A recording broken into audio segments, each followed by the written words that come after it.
विराट और दोनों ये लोग खड़े। मैंने बोला डे वन आज ठंडा जाएगा, कोई एग्रेशन का सीन नहीं आता। जब लास्ट में तो माचिस जला के ना बुमराह ने बोला देखो ये करूंगा। मैंने बोला ये क्या कर रहा है बुमराह शुमराह, ये यूं करके आ रहा है। यार वैसे जो बात है, अगर कोई ऑस्ट्रेलिया को मुंह दे रहा है ना, वो अभी बुमराह ही है। अब वो कॉन्स्टास पता नहीं उसने क्या सूझी उसको, लेकिन मुझे ऐसा लग रहा है उसके अंदर चुल थी, ठीक है ना, उसने जान पूछ के पंगे लिए हैं। ये जो एटीट्यूड है, ये लड़ाई झगड़े करने का, ये ऑस्ट्रेलियंस की तरफ से आपको अभी तक नजर नहीं आया। ना स्टार्क ने अभी तक किसी इंडियन बैट्समैन के साथ कुछ किया, ना पैट कमिंस ने किया, ना बॉलैंड ने किया, ना स्मिथ ने किया। किसी ने भी किसी प्लेयर के साथ कुछ भी ऐसा एटीट्यूड नहीं किया जिस तरीके से इंडियंस जो है नजर आ रहे हैं। बिल्कुल ठीक बात की जसप्रीत बुमराह ने। जसप्रीत बुमराह जल्दी से बॉलिंग करने की कोशिश कर रहे थे, जो हर कप्तान करता है, ताकि एक और ओवर हो जाए। वहां से उस्मान ख्वाजा स्ट्राइक पे थे, वो टाइम ले रहे थे, उन्होंने तो कुछ नहीं कहा। जब बुमराह ने कहा कि यार जल्दी करो, आई एम रेडी, लेकिन कॉन्स्टास नॉन स्ट्राइकर एंड पे थे, उनका कोई काम ही नहीं बनता है इस चीजों में पंगे लेना। अंपायर साथ खड़ा है, वो वहां से लड़ने के लिए चले गए कि भाई क्या है।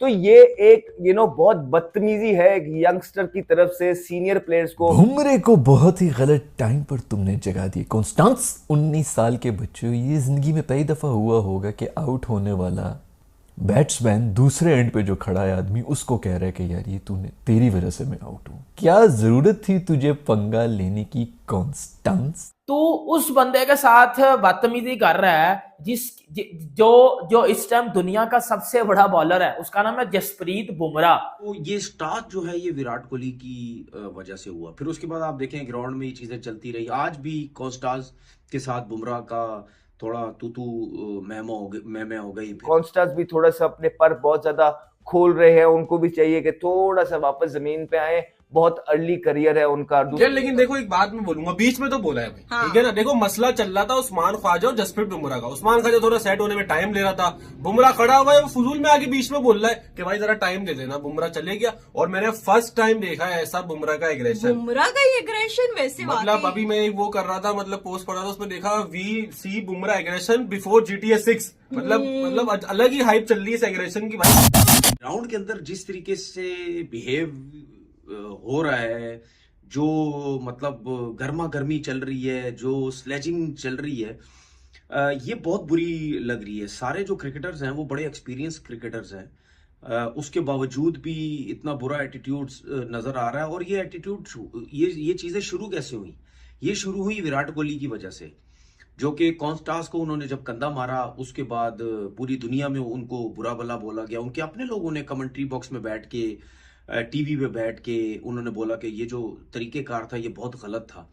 एक यंग बच्चे को, इतना सीनियर जिसका इतना नाम, उसने इस तरीके से कंधा मारा है, ये बहुत गलत बात है। स्टार्ट जो है ये विराट कोहली की वजह से हुआ। फिर उसके बाद आप देखें ग्राउंड में ये चीजें चलती रही। आज भी कॉन्स्टास के साथ बुमराह का थोड़ा तू मैं हो गई। फिर जब ख्वाजा आउट हुए आखिरी बॉल पे, फिर उसके बाद उस तरीके से, उसके बाद जो बुमराह उनके पास गए, तो ये जो माहौल है ये बिल्कुल सही नहीं लग रहा। और ये आप एक चीज नोट करें, ये जो एटीट्यूड है, ये लड़ाई झगड़े करने का, ये ऑस्ट्रेलियंस की तरफ से आपको अभी तक नजर नहीं आया।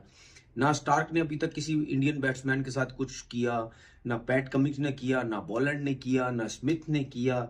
किसी ने भी किसी प्लेयर के साथ कुछ भी ऐसा एटीट्यूड नहीं किया जिस तरीके से इंडियंस जो है नजर आ रहे हैं।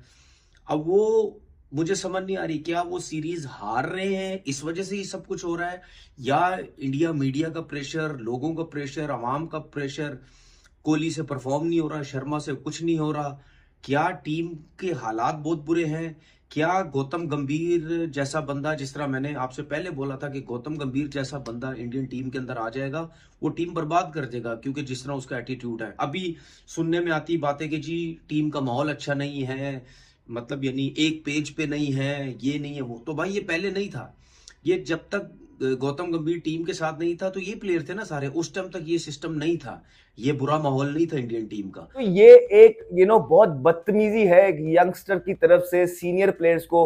पहले विराट कोहली के साथ हुआ, अब जसप्रीत बुमराह के साथ हुआ, तो ये नाजायज फायदा उठाने वाली बात है। कॉन्स्टेंस को थोड़ा सा मजा शायद आने लग गया, क्योंकि उनके पेपर्स ने, न्यूज़पेपर्स ने बहुत उनको उठाया, विराट कोहली की वजह से उनको फेम मिल गई है, उस फेम को क्राउड ने भी कैश करवाया, उन्होंने भी इंजॉय किया, कॉन्स्टेंस इशारे करते रहे, लास्ट गेम में डांस करवाते रहे क्राउड को, यहां तक तो ठीक है। लेकिन इससे इतना आपे से बाहर हो जाना कि किसी सीनियर प्लेयर को कुछ समझना ना, आज जो स्पेशली बुमराह के साथ उन्होंने किया है ये बहुत डिसरिस्पेक्टफुल है।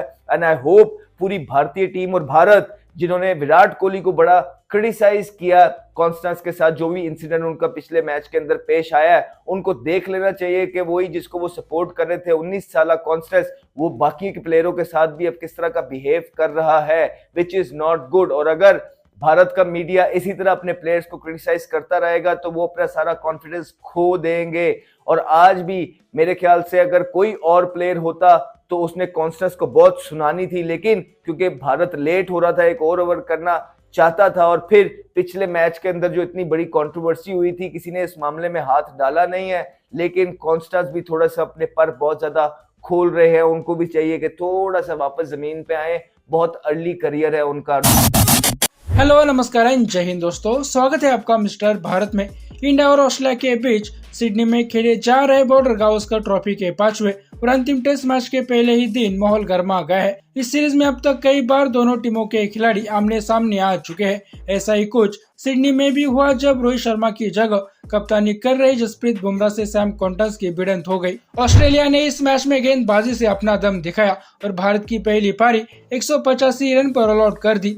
भारतीय टीम ने इस मैच के लिए प्लेइंग 11 में 2 बदलाव किए थे। फॉर्म से बाहर चल रहे भारतीय टीम के कप्तान रोहित शर्मा ने खुद को बाहर रखकर अपनी जगह शुभमन गिल को मौका दिया था। वही चोटिल तेज गेंदबाज आकाशदीप की जगह प्रसिद्ध कृष्णा को प्लेइंग 11 में शामिल किया गया था। मैच के दौरान माहौल उस वक्त गर्मा गया जब ऑस्ट्रेलिया पारी के तीसरे ओवर में बुमराह 5वीं गेंद फेंकने के लिए रनअप ले रहे थे, लेकिन उन्होंने देखा कि खोजा गेंद खेलने से पहले रेडी होने में ज्यादा समय ले रहे। इस पर बुमराह ने नाराजगी व्यक्त की और खोजा से कुछ कहते दिखाई दिए। उस वक्त नॉन स्ट्राइकर छोर पर खड़े कॉन्टस बुमराह की तरफ देखकर कुछ बड़बड़ाने लगे। इससे बुमराह काफी गुस्से में कुछ कहते हुए कॉन्टस के पास जाने लगे। हालांकि अंपायर ने बीच बचाव किया और कॉन्टस को बुमराह के पास जाने नहीं दिया। कॉन्टस और बुमराह के बीच बहस होते देख दर्शक जोर जोर से चिल्लाने लगे और माहौल देखते देखते गर्म हो गया। इसी गर्माए माहौल के बीच बुमराह ने अगली गेंद फेंकी और गेंद खोजा के बल्ले का किनारा लेते हुए स्लिप में खड़े केएल राहुल के पास चली गई। राहुल ने कोई गलती नहीं की और कैच पकड़कर खोजा को पेविलियन भेजा। खोजा के आउट होने के साथ ही फर्स्ट डे के खेल की समाप्ति की घोषणा कर दी गई। हालांकि माहौल यही शांत नहीं हुआ। जैसे ही खोजा का विकेट गिरा, विराट कोहली समेत पूरी टीम आक्रामक अंदाज में जश्न मनाने लगी। इस दौरान विराट कोहली कॉन्टस के मुंह के सामने आकर चिल्लाते नजर आए, लेकिन कॉन्टस बिना कुछ बोले ही पेविलियन की ओर चले गए। ये पहली बार नहीं है जब 19 वर्षीय कॉन्टस मैच में भारतीय खिलाड़ियों के साथ भिड़े। इससे पहले अपने डेब्यू मैच में उनकी विराट कोहली के साथ कहासुनी हुई थी और दोनों के बीच धक्का-मुक्की भी हुई थी। कॉन्टस अपने करियर के पहले ही मैच में विवादों में घिर गए थे, लेकिन उस वक्त आईसीसी ने कोहली पर कार्रवाई की थी और मैच फीस का 20% जुर्माना लगाया था। लेकिन कॉन्टस दूसरे मैच में बुमराह से भिड़ गए, वो भी तब जब उनका इस मामले से कोई लेना देना भी नहीं था। वीडियो में साफ दिख रहा है कि बात बुमराह और खोजा के बीच चल रही थी, लेकिन ज्यादा स्मार्ट दिखने के चक्कर में कॉन्टस बीच में कूद पड़े, जिसका खामियाजा खोजा को भुगतना पड़ा। बाकी दोस्तों, आपका इस पर क्या कहना है नीचे कमेंट बॉक्स में बताइए और ऐसे ही वीडियोस के लिए मिस्टर भारत को अभी सब्सक्राइब करें। मैं मिलता हूं आपसे अगले वीडियो में, तब तक के लिए जय हिंद जय भारत।